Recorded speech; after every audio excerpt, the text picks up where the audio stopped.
Calendario perpetuo. En este video se va a comenzar realizando una somera descripción de la evolución de los calendarios concebidos por la humanidad para resolver el problema de la medición y registro del tiempo durante largos periodos. Este problema fue irrelevante en la denominada Edad de Piedra, entre comillas, durante la cual a las primitivas sociedades cazadoras-recolectoras les bastaba con observar al mundo vegetal, al comportamiento de los animales o a las circunstancias ambientales meteorológicas para hacerse con una idea lo suficientemente exacta para sus entonces primitivas necesidades acerca de cuál era su momento presente dentro del ciclo de las estaciones. Pero este mismo problema se transformó en relevante cuando la humanidad inventó, entre comillas, a la agricultura y a la ganadería de, fundamentalmente, algunos mamíferos y aves. Estos hechos marcaron un definitivo antes y un después en la evolución de la humanidad que hoy en día se le conoce como el período neolítico, término técnico equivalente al de Nueva Edad de Piedra, entre comillas. Con el advenimiento del Neolítico, el problema de poder determinar con mucha mayor precisión el momento actual dentro del ciclo de las estaciones pasó a ser uno vital para la supervivencia de las sociedades, ahora mucho más numerosas en individuos y rígidas que durante su pasado cazador-recolector.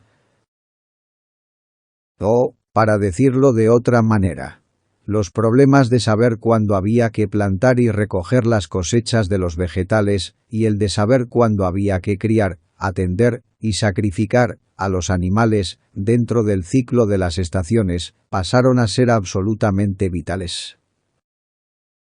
De lo anterior es fácil comprender por qué los más primitivos intentos de desarrollar calendarios que hayan sido descubiertos hasta hoy en día datan, precisamente, del período neolítico, hace unos 11.000 años. Estos primitivos calendarios, entre comillas, eran muy rudimentarios y consistían en disposiciones megalíticas, o marcas sobre piedras, o sobre cerámica, o muescas sobre huesos, etc. Es decir, o eran más bien primitivos observatorios, entre comillas, o no estaban formulados por escrito. Los primeros calendarios formulados por escrito, que se han podido encontrar hasta el presente, datan de la Edad del Bronce, aproximadamente 3300 AC al 1200 AC, y coincidieron con la invención de la escritura en Mesopotamia y en Egipto. Estos primeros calendarios, propiamente dichos, en un principio fueron lunares. Ello es una consecuencia directa de la facilidad con la que se pueden observar y diferenciar desde la Tierra las fases de la Luna, y en particular la luna nueva y la luna llena. Otra ventaja de las fases lunares es su evidente regularidad. Sin embargo, pronto se tropezó con la dificultad resultante de que el ciclo lunar dura unos 29,5 días, mientras que el ciclo solar dura unos 365,242 días. En consecuencia, si se toman 12 ciclos lunares, la duración del año lunar, entre comillas, es de solo unos 354 días, y es demasiado corto, mientras que, si se escogen 13 ciclos lunares, entonces dura 383,5 días, y resulta demasiado largo. Pese a todo, es razonable pensar que la decisión prevalente de dotar a los subsiguientes calendarios de 12 meses haya sido una herencia proveniente de estos primitivos calendarios lunares. Para solventar la dificultad anterior se desarrollaron los calendarios lunisolares, entre comillas. Estos calendarios fueron usados durante mucho tiempo, y hasta hoy en día, en el caso de ciertos calendarios regionales, aún empleados para cumplir con propósitos de índole religiosa o tradicional. El primer calendario lunisolar occidental conocido fue el calendario sumerio que apareció alrededor del 2100 AC. A este le siguieron muchos otros tales como el asirio, el babilonio, el persa imperial aqueménida, el zoroastriano, el hebreo, etc. El calendario sumerio es un buen ejemplo de los calendarios lunisolares. En este caso, se empleaban 12 meses lunares de 29 o 30 días. Cada mes comenzaba con la luna nueva. Para coordinar el año lunar de 354 días con el año solar de 365,242 días, se introducía periódicamente un mes extra basándose en criterios observacionales, tarea esta que era responsabilidad de los sacerdotes astrólogos. El calendario sumerio no tenía semanas y los días sagrados o de reposo solían ser el primero, el séptimo y el 15º de cada mes. Además de estos días comunes, cada ciudad-estado sumeria solía agregar otros días festivos de acuerdo con su tradición particular.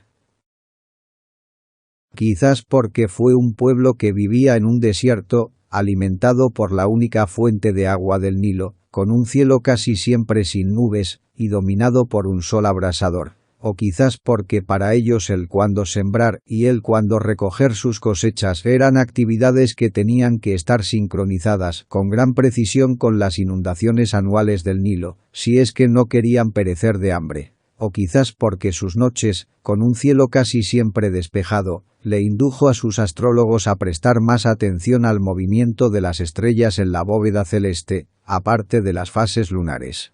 O quizás por otras razones adicionales. Lo cierto es que, probablemente, el calendario más preciso del mundo antiguo fue el egipcio. El calendario egipcio fue un calendario solar de 365 días, dividido en 4 períodos estacionales, limitados por 2 solsticios y 2 equinoccios, muy bien determinados. Quizás en razón de su precisión, o quizás debido a la fijación por Egipto que dejó su última reina griega helenística, Cleopatra, en la mente de Cayo Julio César, o quizás por consejo de su astrónomo de cabecera, entre comillas, Sosígenes. Lo cierto es que César acometió en el año 709, aug, por ab, urbe, condita, término latino por, desde la fundación de la ciudad, la radical reforma de desechar el antiguo calendario romano de Numa Pompilio, que se había vuelto inoperativo, por un calendario egipcio de 365 días, completamente independiente, al menos por aquel momento, de las fases de la luna. El método de datar las fechas mediante la denominación aug sobrevivió al colapso del Imperio Romano Occidental, en el año 1229 aug, durante toda la Alta Edad Media, hasta la introducción de la datación dionisíaca, referida al nacimiento de Jesús Cristo en el año 1 DC, por después de Cristo y equivalente al año 754 aug, durante el período carolingio. Teniendo en cuenta que no hay 0 en la numeración romana, ni tampoco año 0 en la datación dionisíaca, la fecha de la fundación de Roma quedó fijada en el año 1 aug, o sea en el año 1-754, igual a -753, o sea en el año 753 AC, por antes de Cristo. De todo lo anterior resulta que, para calcular los años AC, hay que restarle 754 a los años aug, y para calcular los años DC, hay que restarle 753 a los años aug. De esta manera, César estableció su nuevo calendario en el año 709-754, igual a -45, o 45 AC, el Imperio Romano Occidental colapsó en el año 1229-753 igual a 476, o 476 DC. Jesús Cristo nació en el año 754-753 igual a 1, o 1 DC. La fundación de Roma fue en el año 1-754, igual a -753, o 753 AC, y el año 1 AC fue el 753 aug. El primer calendario romano, atribuido a Rómulo, el mítico fundador de Roma, tenía solo 10 meses y 304 días. Este calendario, probablemente basado en tradiciones etruscas, con orígenes perdidos en la noche de los tiempos, comenzaba en el mes Martius, en honor al dios Marte, y terminaba en el mes Decembris, por mes décimo. Según el historiador romano Livio, fue el segundo rey de Roma, Numa Pompilio, quien le añadió 2 nuevos meses, después de Decembris, con los nombres de Januarius, en honor al dios Jano, y Februarius, probablemente en honor al dios etrusco Februus, con lo que pasó a tener 355 días. Como este calendario seguía teniendo un año demasiado corto, obligaba a introducir meses extras denominados Mercedonius, por intercalares, según unas reglas bastante complicadas y algo arbitrarias. Por otra parte, no fue hasta el 153 AC cuando los romanos decidieron recolocar a Januarius y Februarius por delante de Martius, y establecer el inicio del año el día 1 de Januarius, como aún es de uso hoy en día.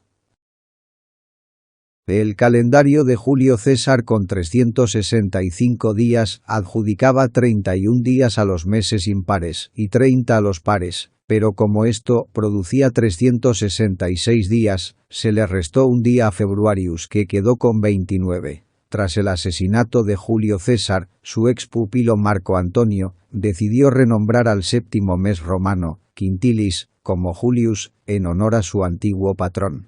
Posteriormente, el otro ex pupilo de César, Octavio, derrotó en la guerra de sucesión a César a sus rivales Marco Antonio y Cleopatra, para así convertirse en el primer emperador del Imperio Romano, con el nombre de Augustus.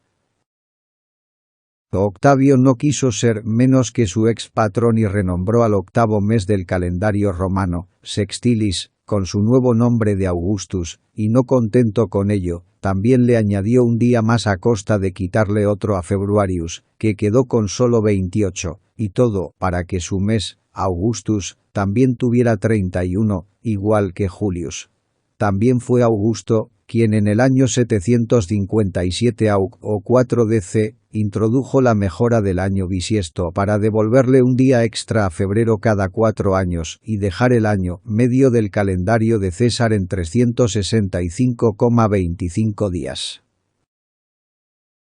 En adición a todos los cambios anteriores, también se invirtió la regla del mes par con 30 días y el mes impar con 31, a partir de septiembre y hasta diciembre, de acuerdo a como marca la actualmente denominada regla de los nudillos, entre comillas. Con todas estas modificaciones, el calendario de César, que pasó a ser denominado calendario juliano, fue de aplicación casi universal en toda Europa y América hasta el año 1582 DC, cuando comenzó a ser suplantado por el calendario gregoriano.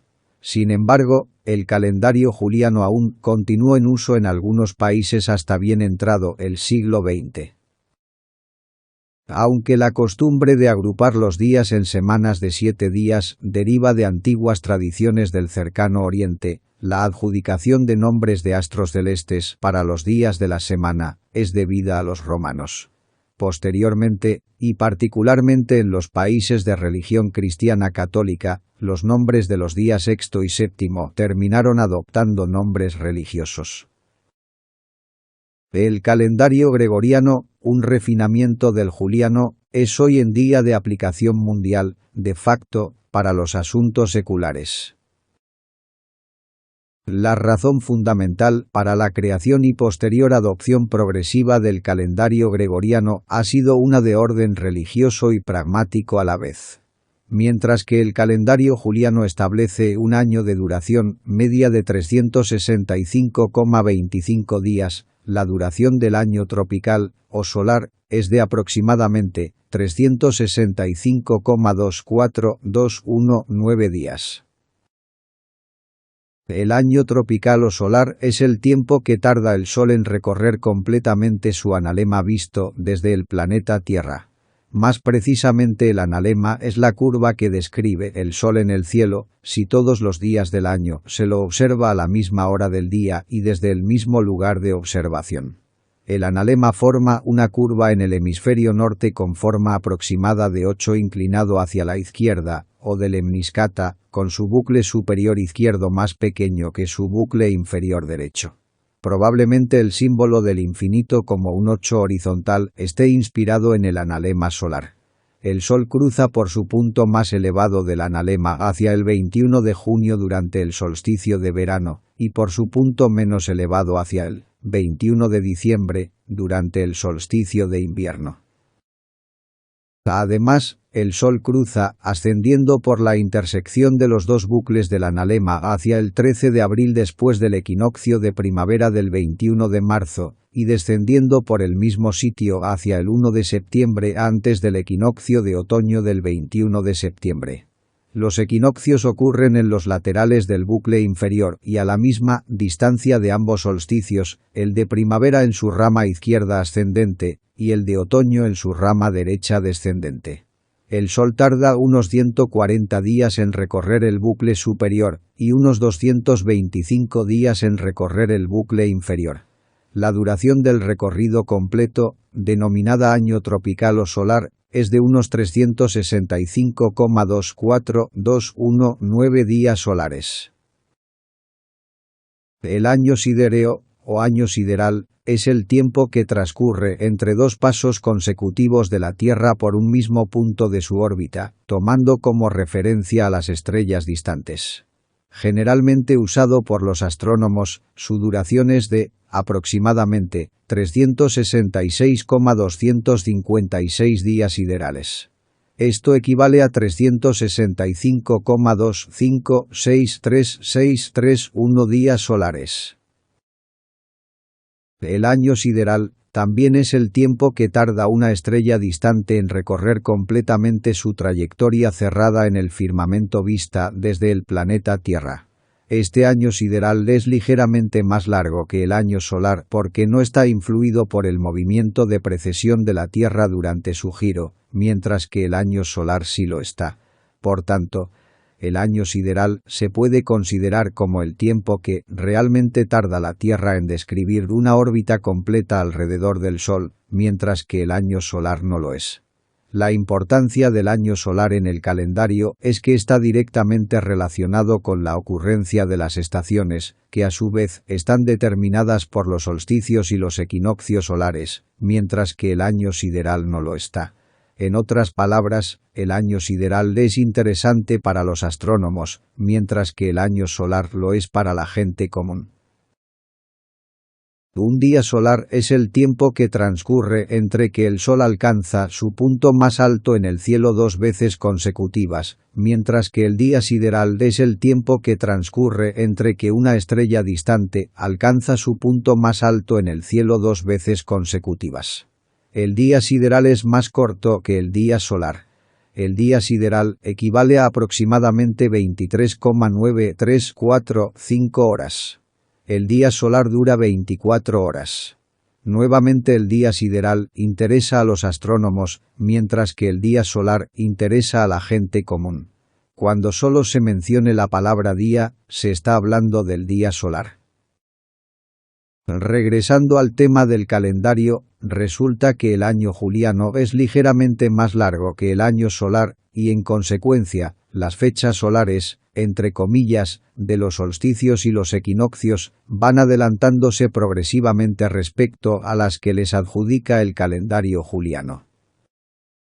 Esto tuvo una importancia relevante, sobre todo para la Iglesia cristiana católica, que se había mantenido fiel a la tradición, instaurada en el primer concilio de Nicea del 325 DC, de celebrar la Pascua de Resurrección de Jesús Cristo, el primer domingo siguiente, a la primera luna llena o posterior al 21 de marzo, fecha esta establecida por la Iglesia cristiana católica, como la del equinoccio de primavera, en el hemisferio norte.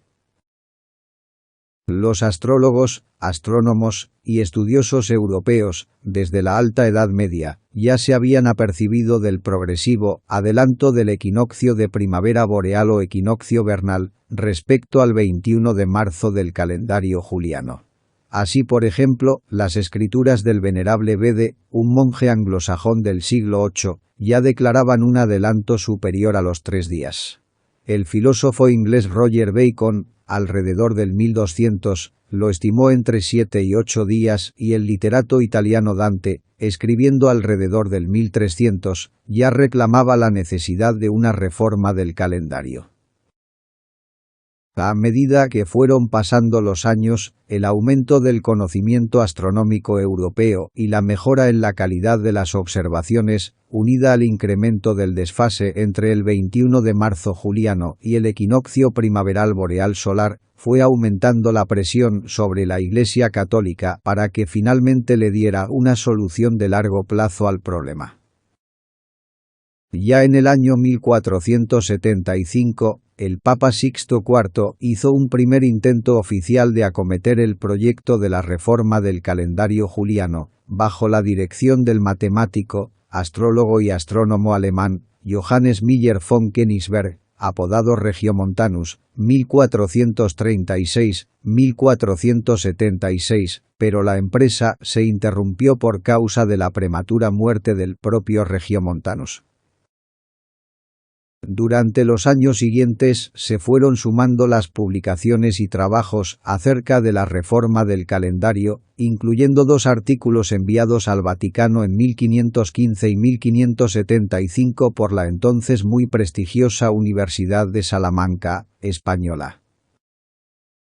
En 1545, el Concilio de Trento autorizó al Papa Pablo III a reformar el calendario de manera que la fecha del equinoccio de primavera boreal volviera a coincidir con la fecha que había tenido durante el Concilio de Nicea del 325.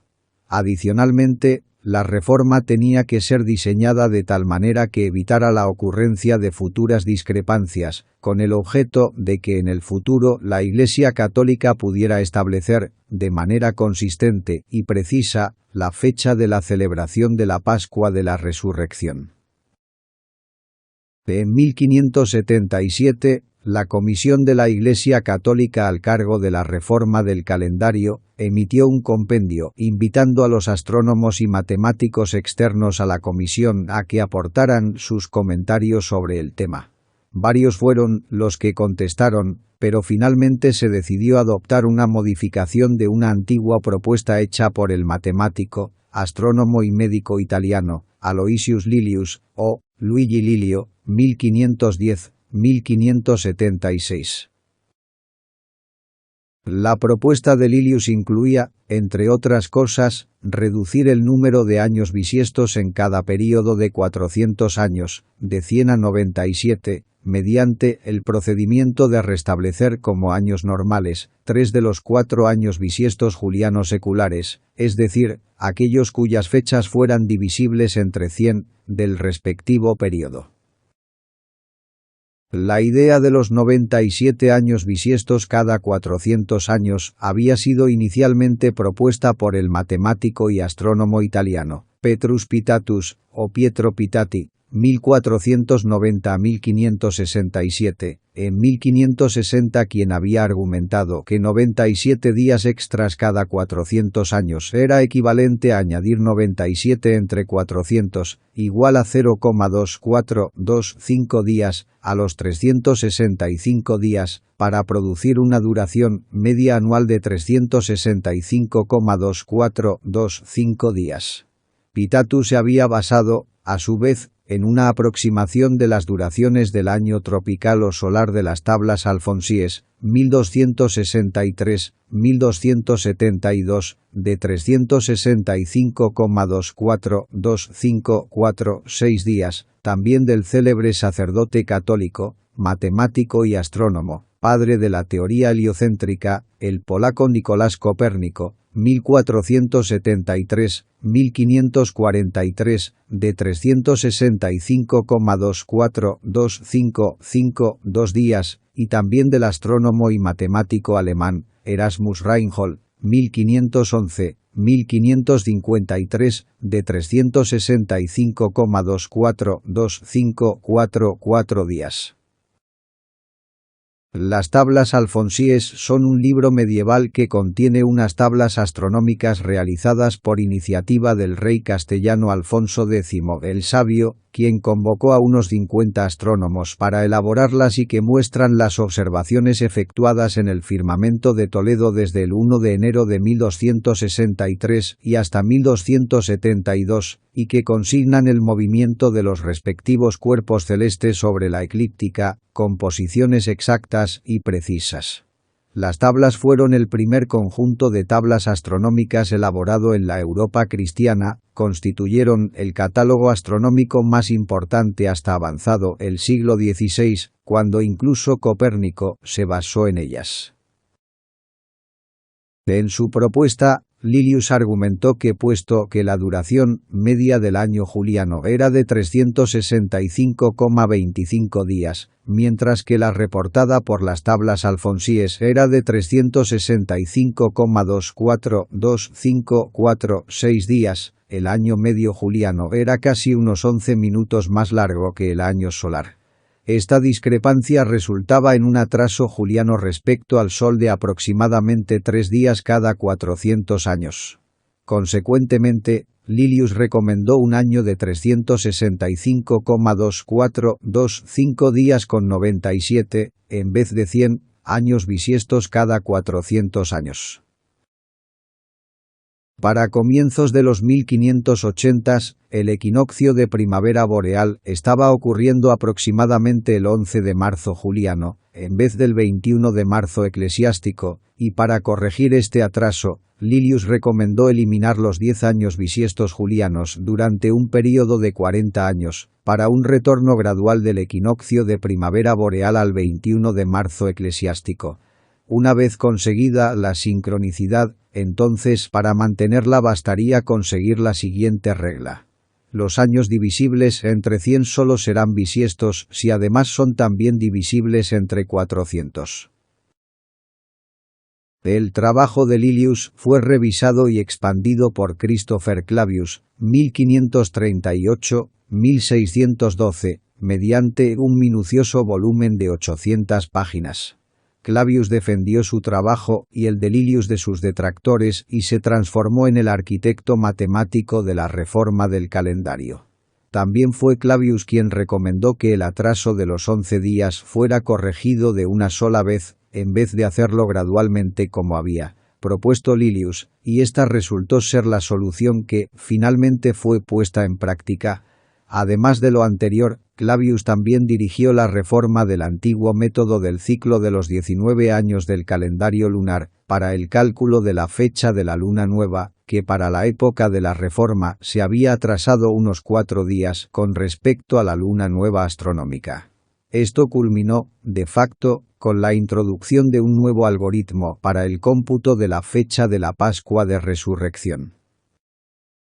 La reforma del calendario fue culminada e implementada, oficialmente, durante el pontificado de Gregorio XIII, al final del jueves 4 de octubre del 1582, día al que siguió el viernes 15 de octubre del 1582, que así se convirtió en el primero del denominado calendario gregoriano, aún empleado mundialmente en la actualidad. Este salto al futuro, entre comillas, de 11 días, del 4 de octubre al 15 de octubre, fue necesario para que el equinoccio de primavera solar europeo volviera a ocurrir el 21 de marzo, de acuerdo a como se había estipulado en el Concilio de Nicea, puesto que para aquel año de 1582, el equinoccio de primavera boreal ya se había adelantado 11 días respecto al 21 de marzo juliano. La modificación fundamental del algoritmo gregoriano, respecto al juliano, fue la de omitir 3 años bisiestos cada 400 años. De manera que si el calendario juliano establece 100 años bisiestos cada 400 años, el gregoriano solo establece 97 cada 400 años. Para conseguir los 97 años bisiestos cada 400 años, el algoritmo gregoriano es el siguiente. 1. Si la fecha del año es divisible entre 4, ese año, en principio, es bisiesto, igual que en el algoritmo juliano. 2. Pero si la fecha del año es, además, divisible entre 100, entonces ese año no es bisiesto. 3. pero si la fecha del año es, además, divisible entre 400, entonces ese año sí es bisiesto. Así, por ejemplo, el año 2000 fue bisiesto porque fue divisible entre 4, y también lo fue entre 100, y también lo fue entre 400. El año 2020 fue bisiesto porque fue divisible entre 4, pero no lo fue entre 100. Y los años 2100, 2200 y 2300 no serán bisiestos porque, aunque divisibles entre 4, también lo serán entre 100, pero no lo serán entre 400, mientras que el año 2400 sí será bisiesto por ser divisible entre 4, entre 100 y entre 400. Mediante su reforma, el calendario gregoriano establece un año de duración media de 365,2425 días, más aproximada que la del juliano al año solar, que es de, aproximadamente, 365,24219 días. Esto resulta en que el calendario gregoriano se atrase respecto al año solar en un día cada, aproximadamente, 3030 años, significativamente menos que el juliano, que lo hacía, aproximadamente, en un día cada 128 años. Además de todo lo anterior, la Tierra está constantemente reduciendo su velocidad de rotación, por causa de la disipación de su energía cinética de giro que le producen las mareas, principalmente las de la Luna, mientras que la duración de su órbita alrededor del Sol se mantiene mucho más uniforme, por lo tanto, la duración del día solar está aumentando constantemente. De lo anterior resulta que la duración en días del año solar esté reduciéndose constantemente, y con ello el calendario gregoriano tenderá a atrasarse cada vez más con respecto al año solar. Sin embargo, este atraso adicional es muy lento y solo se volverá relevante en un futuro distante, todavía al menos unos 10.000 años. Por si lo anterior fuera poco, también acontece que el movimiento de precesión del eje de rotación de la Tierra no es uno completamente regular, sino que está afectado por irregularidades de origen dinámico y gravitacional. Ejemplo de ello es la denominada nutación, que produce que la trayectoria descrita respecto a la bóveda celeste por el polo norte geográfico, debido a la precesión, no sea una circunferencia regular, sino una curva con pequeños bucles que se van sucediendo sobre la circunferencia precesional teórica. Como los solsticios solares ocurren cuando la proyección del eje de rotación terrestre sobre el plano de la eclíptica, o plano de la órbita de la Tierra alrededor del Sol, apunta en la línea teórica Tierra-Sol, mientras que los equinoccios ocurren cuando esta proyección apunta en dirección perpendicular a la línea Tierra-Sol. Las mencionadas irregularidades en la precesión del eje de rotación terrestre ocasionan que, ni los solsticios boreales ocurran exactamente el 21 de junio, para el de verano, ni el 21 de diciembre, para el de invierno, ni que tampoco los equinoccios boreales ocurran exactamente el 21 de marzo, para el de la primavera, ni el 21 de septiembre, para el de otoño, sino que experimenten discrepancias de uno a varios días alrededor de las fechas teóricas. En vista de todo lo anterior, resulta comprensible que los astrónomos hayan preferido cambiarse al año sideral y al día sideral, en lugar de los solares, durante su trabajo acerca de lo que se pueda observar en la bóveda celeste de las estrellas fijas, entre comillas. El programa se arranca pulsando doblemente con el ratón sobre el icono del programa. Calendar.exe. La interfaz del programa consta de 1. Un cajetín de entrada para el año. El programa arranca con un 1 puesto por defecto en el cajetín de entrada para el año. El año tiene que ser un entero positivo. 2. Un botón, aceptar, para ejecutar. La función de este botón se puede conseguir, también, pulsando la tecla de entrada o de retorno del tablero del computador.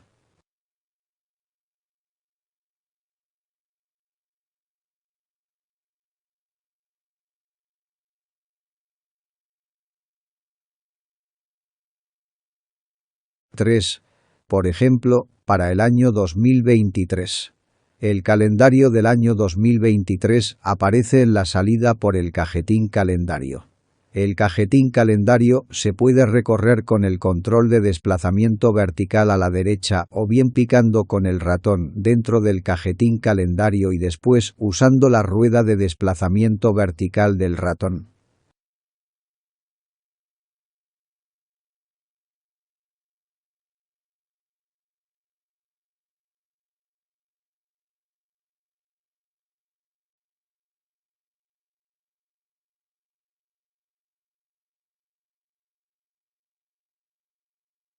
(4) El cajetín archivo texto sirve para marcarlo a la hora de producir un archivo de texto del contenido del cajetín calendario, pulsando de nuevo el botón Aceptar.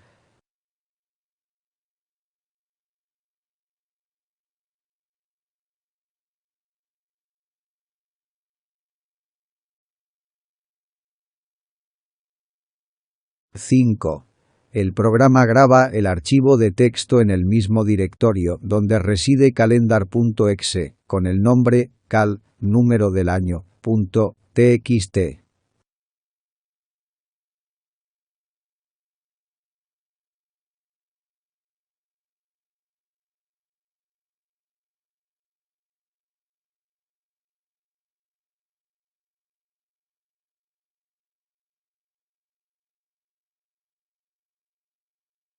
(6) El archivo de texto se maneja igual que cualquier otro archivo de texto.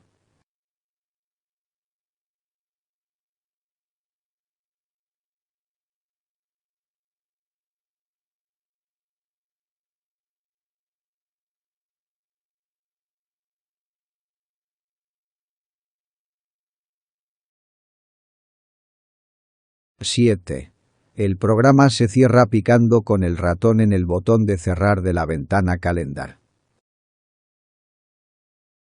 Primer día del calendario gregoriano 1582. Como ya se dijo, la reforma del calendario fue culminada e implementada oficialmente durante el pontificado de Gregorio XIII, al final del jueves 4 de octubre del 1582, según el calendario juliano, y al que siguió el viernes 15 de octubre del 1582, que así se convirtió en el primero del denominado calendario gregoriano, aún empleado mundialmente en la actualidad. Muerte el mismo día, entre comillas, de Cervantes y Shakespeare. Cervantes falleció el 23 de abril de 1616, que fue un sábado. Sorprendentemente, Shakespeare lo hizo el mismo día, pero en realidad, Cervantes pasó a mejor vida 11 días antes que su colega inglés, porque para 1616 España ya empleaba el calendario gregoriano, desde 1582, mientras que Inglaterra continuaba usando el calendario juliano, hasta el 1752, cuando se cambió al gregoriano. Como para la fecha, el calendario juliano ya llevaba un atraso de 11 días respecto al gregoriano. En fechas gregorianas, el dramaturgo inglés entregaría su alma al Señor el día, miércoles, 4 de mayo de 1616. Nacimiento de Charles Robert Darwin. Domingo 12 de febrero de 1809.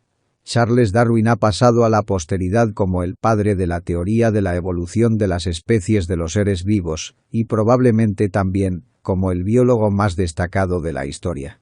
Sin embargo, más le habría valido revisar con mayor cuidado los artículos que otros colegas investigadores le enviaron por correo cuando él era ya una celebridad. Así, habría también podido llegar a ser el padrino, si no el padre adoptivo, de la genética.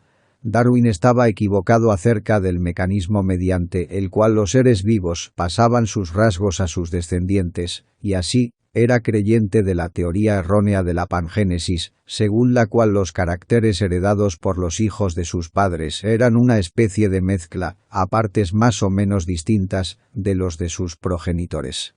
Así fue como el merecido título de padre de la genética terminó recayendo, aunque con una considerable posteridad, sobre Mendel.